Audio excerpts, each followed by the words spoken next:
Funding for this program was provided by the Annenberg CPB project.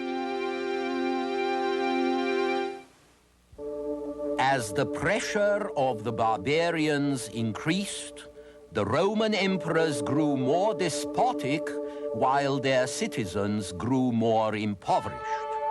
Why did the empire finally run down? Or should the question be, why did it last as long as it did? The fall of Rome, this time on the Western tradition.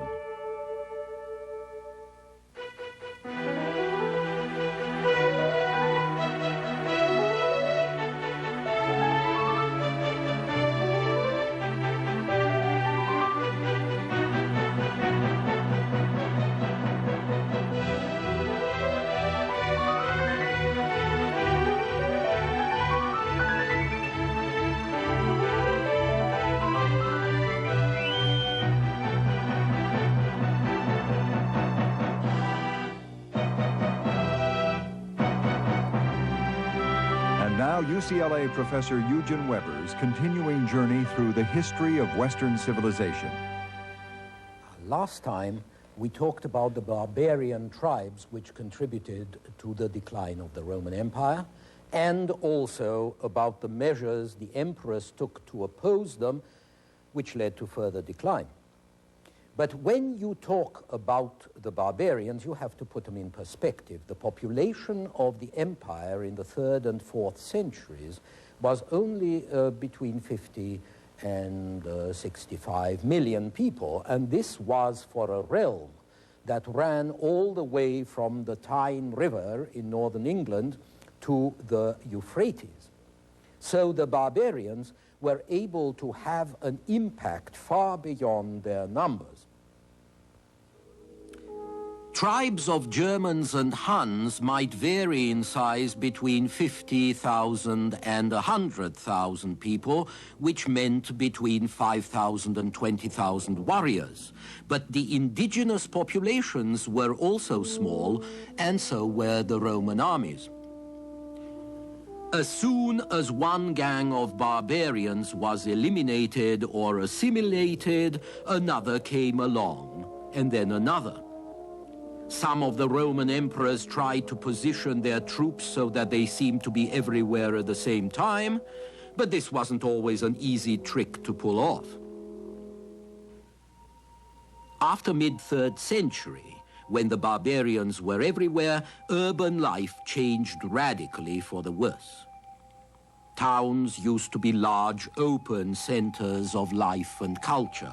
But as you can see from this plan of a Roman town in Silchester, England, now they contracted and turned into fortified enclosures.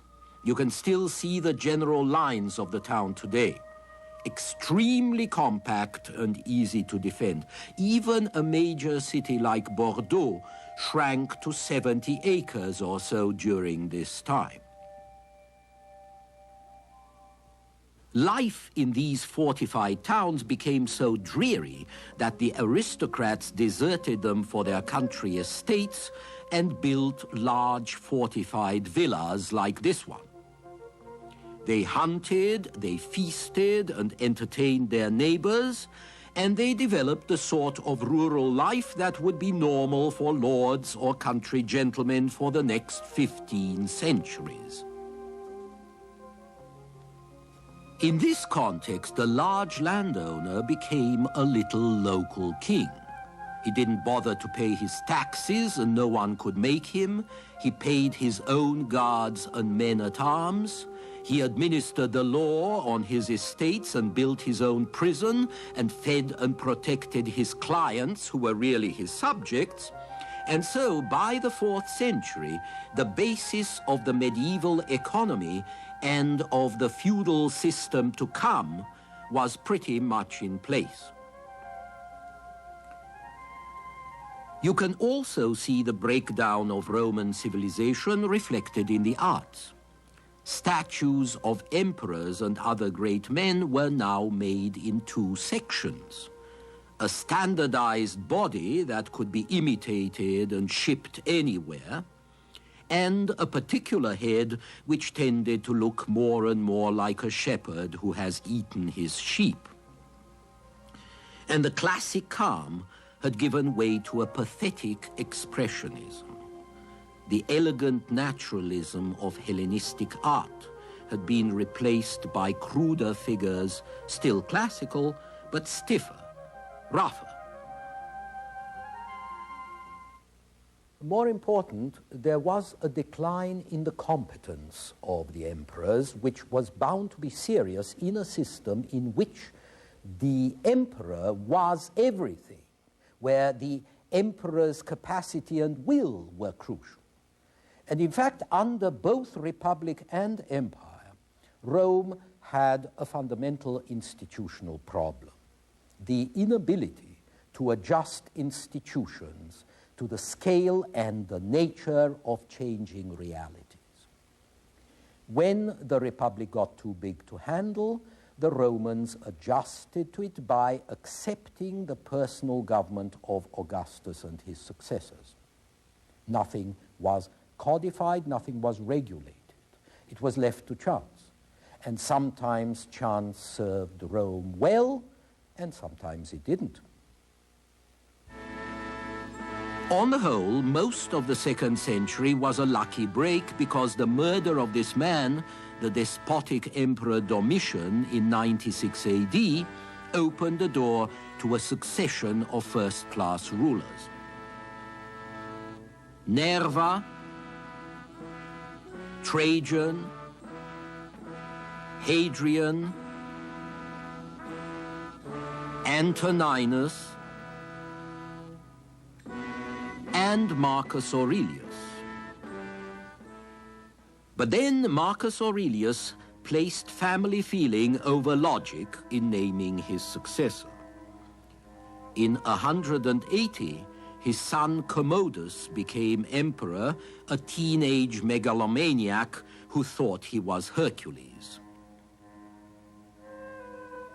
He sacrificed to the gods large numbers of gladiators and beasts.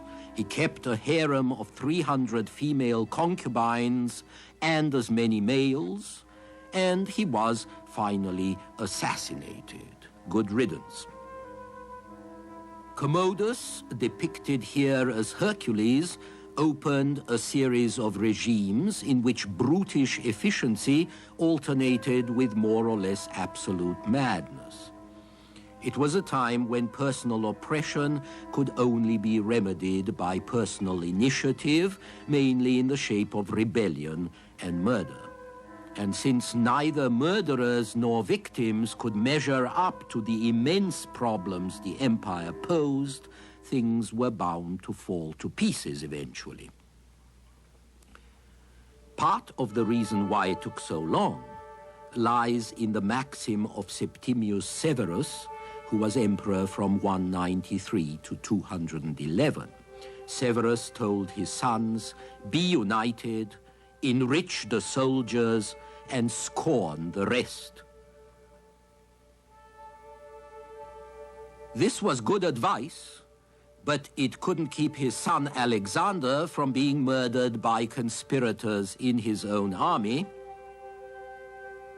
and it couldn't prevent his grandson, Heliogabalus, from turning into a homosexual eccentric who gave himself up to debauchery.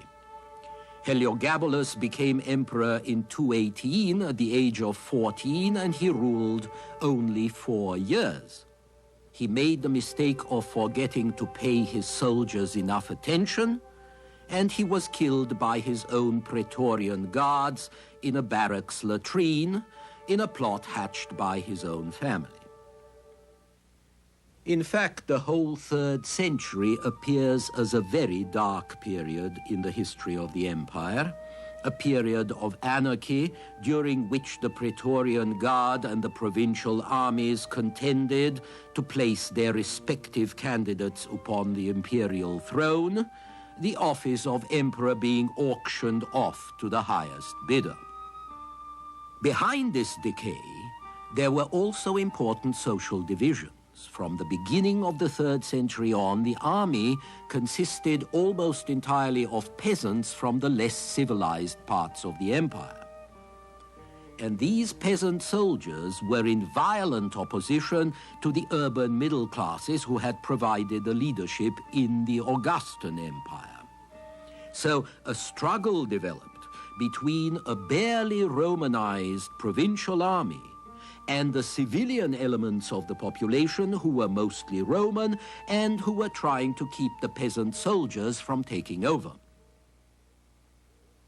The situation was further complicated by the fact that each legion had been made responsible for its own recruiting.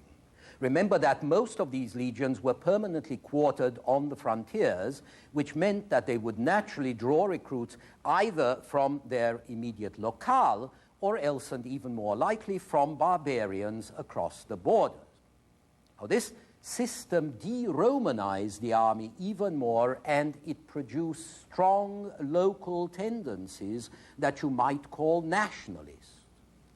Soon, the army of Gaul or of Illyria wanted its particular leader as emperor and no longer felt the old sentiment of imperial patriotism for a cosmopolitan kind of Rome.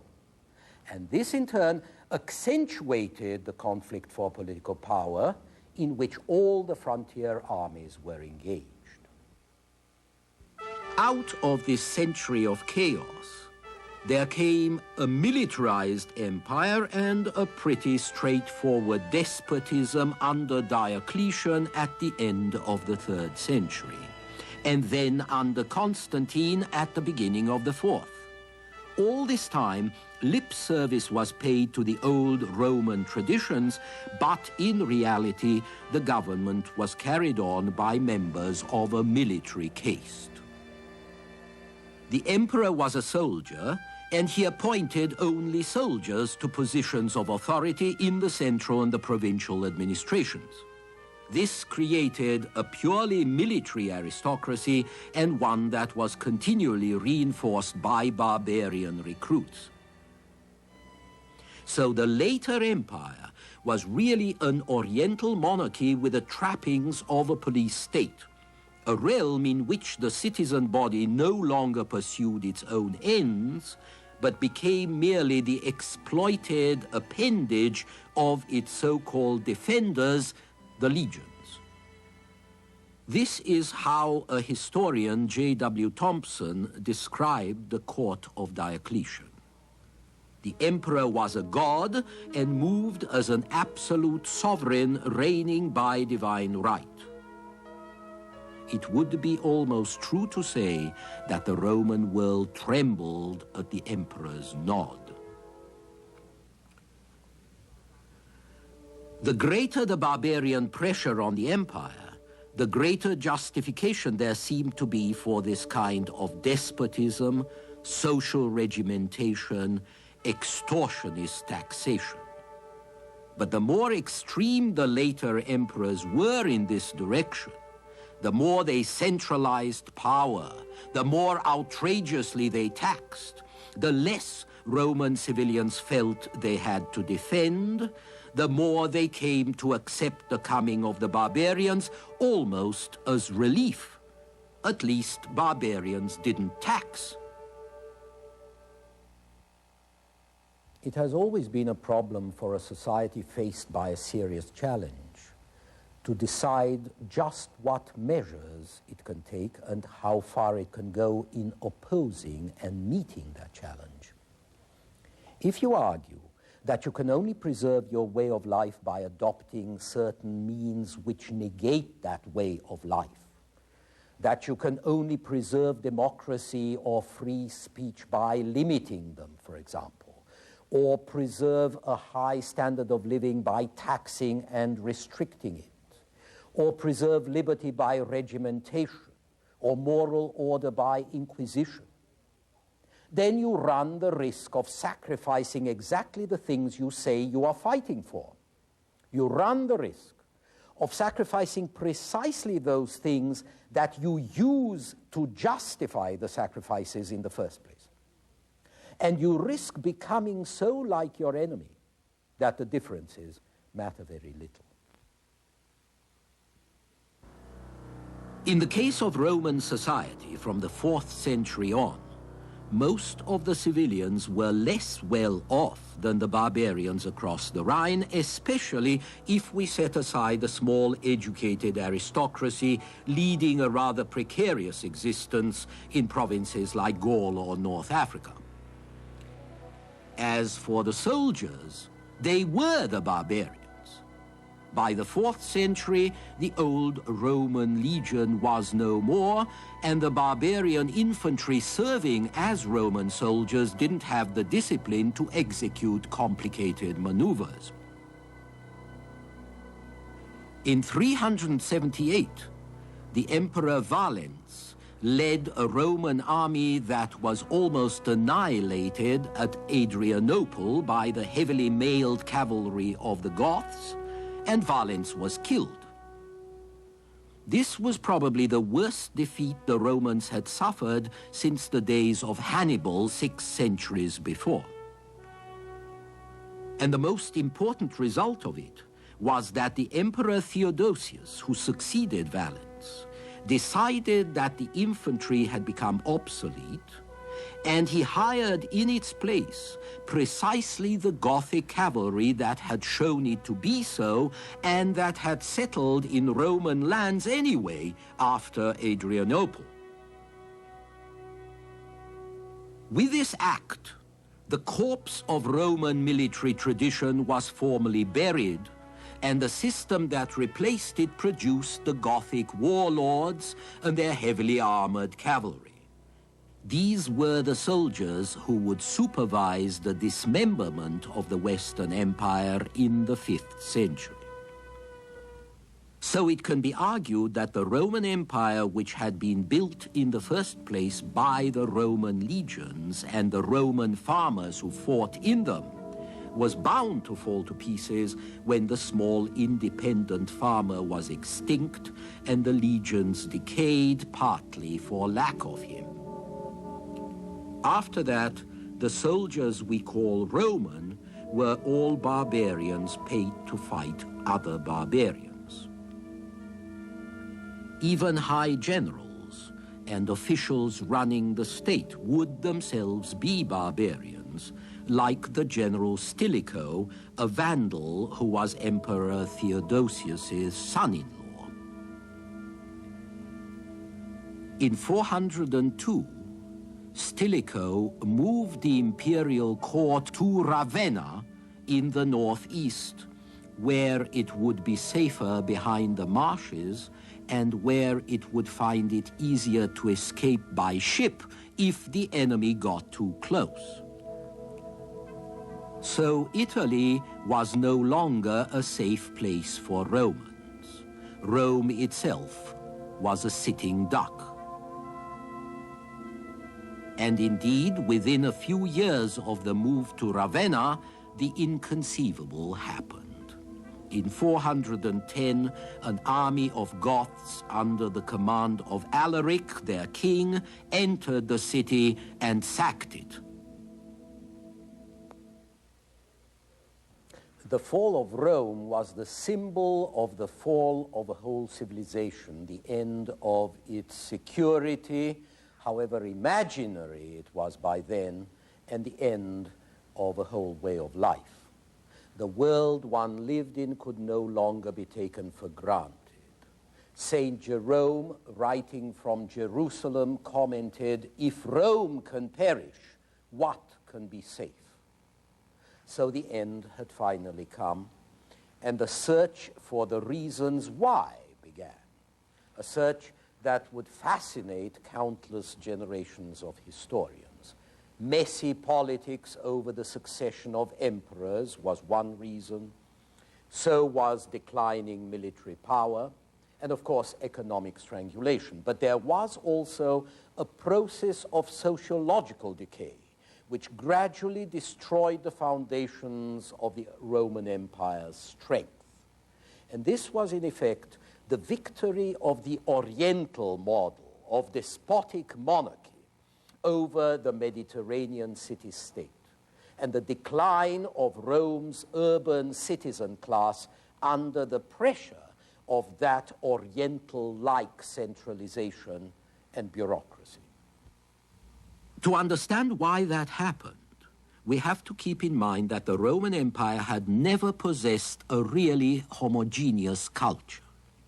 After it spread out of Italy, the empire was an artificial union of alien social organisms which had been largely brought together by an amazing effort of military and administrative organization.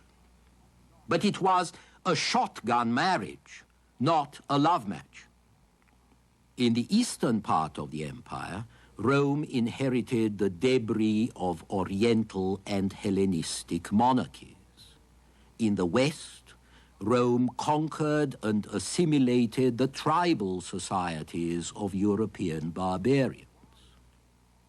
Although there was a community of culture between cities, the Hellenistic cities of the east and the Latin cities of the west, this unity was superficial and it was mostly limited to a privileged class.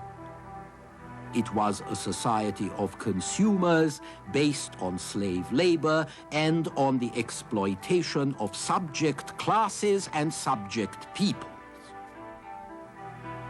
As soon as this privileged class was ruined by the economic crisis of the 3rd century and by the loss of its political privileges, the underlying differences between the eastern and western parts of the empire emerged as strong as ever. As it turned out, the West disintegrated totally and only the East survived with its firm base at Constantinople. And that was because the Eastern Empire was more compact and better able to defend itself, but also because the autocratic traditions of the East, even though they destroyed Rome's urban citizen class, were still better suited to running an empire than the decentralized, divisive tribalism of the West being revived by the incoming barbarians. Remember that long before Rome declined, the solution to the anarchy of the late Republic days had been found by appealing to Eastern ideas, one-man rule, god kings, and all the rest. The Augustan restoration wouldn't have been possible without it.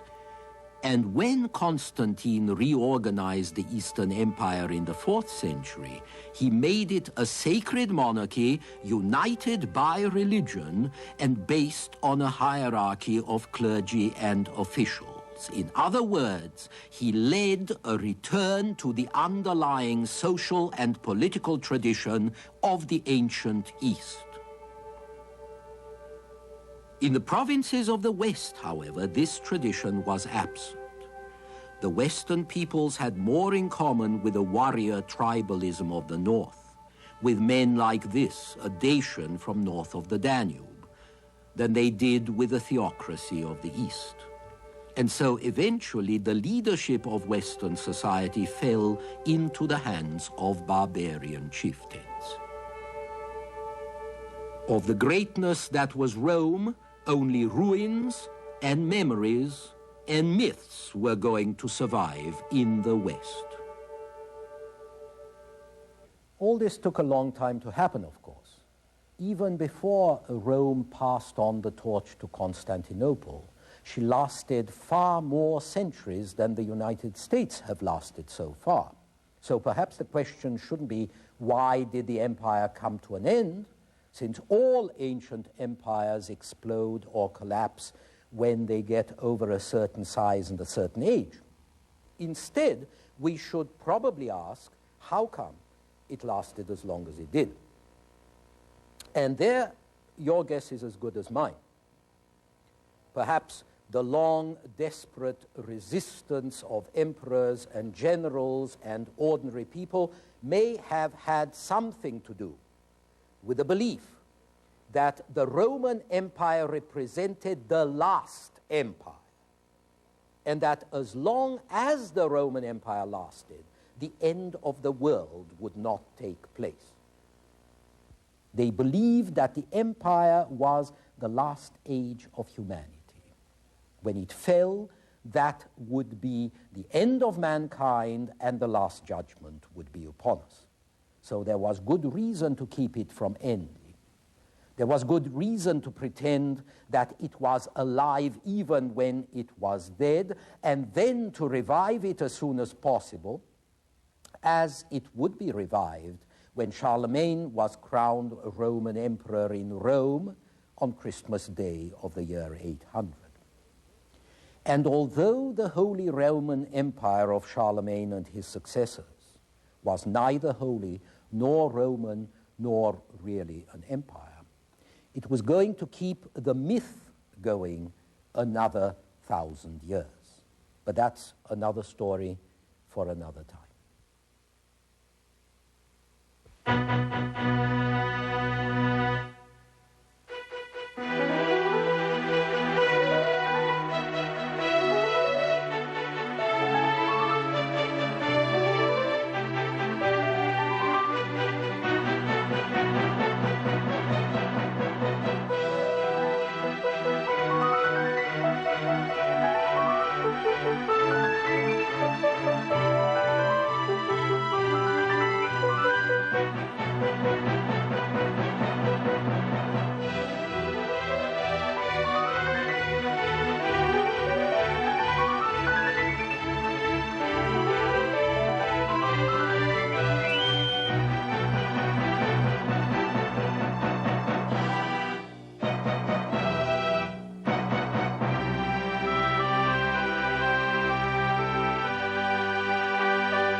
Funding for this program was provided by the Annenberg CPB project.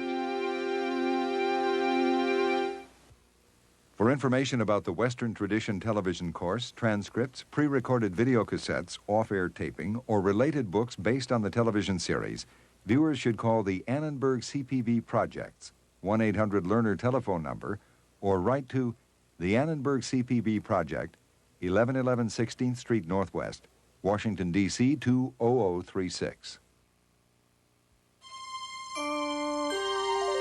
This is PBS.